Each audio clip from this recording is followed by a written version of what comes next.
আসসালামু আলাইকুম রহমতুল্লাহ বরকাতু। আজকে আমি 3 আইটেমে রান্না করেছি। তাই এটা দেখুন, এটা হচ্ছে সরিষার শাক ভাজি, আর এটা হচ্ছে করলার বিচির ভর্তা। করলার বিচির ভর্তা যে খাওয়া যায় অনেকেই জানে না। আর এটা হচ্ছে মুরগির গোশ রান্না করেছি। তা আমি গোশ খাই না, তার জন্য আমি ঠ্যাং, পাখনা আর গলা আর একটা মাথা আর নিয়েছি। আমি আমার মুরগির গোশের ভিতরে স্পেশাল খাবার হয়েছে মুরগির চামড়া। তা দেখুন, আমি এখানে চামড়া আর 2 টুকরা আলু নিয়েছি। এটা দিয়ে আমি এখন ভাত খাবো। তো করলার বিচির ভর্তাটা যে না খেয়েছেন শেষে খেয়ে দেখবেন, অনেক টেস্ট। আমাদের ঘরে করলা আনলে আমরা তো কোনো সময় ফালাই না, আমরা সবসময় করলার বিচির ভর্তাটা খাই।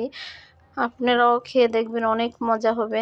তো আমি এখন ভাতটা খাবো। বিসমিল্লাহি ওয়ালা বরকাতুল্লাহ। আমার ভর্তাটা আমার কাছে অনেক মজা লাগে, আমার ছেলেও খায়। আমার এই সরিষা শাকটা আমি একা খাই, তার জন্য একটু করেই ভাজি করেছি, আর কেউ খায় না আমাদের ঘরে। সরিষা শাকটা তিতা লাগে, তার জন্য কেউ খেতে চায় না, আমি একা একাই খাই। তার জন্য আমি 3টা আইটেমের তরকারি একসাথেই নিয়ে নিলাম। আমারই তো খাওয়া লাগবে, তো আমি খেয়ে শেষ করি না। আমার ভিডিওটা কেমন হয়েছে কমেন্টে জানাবেন। আমার সাথে থাকবেন, সবাই সুস্থ থাকবেন, ভালো থাকবেন। আল্লাহ হাফেজ।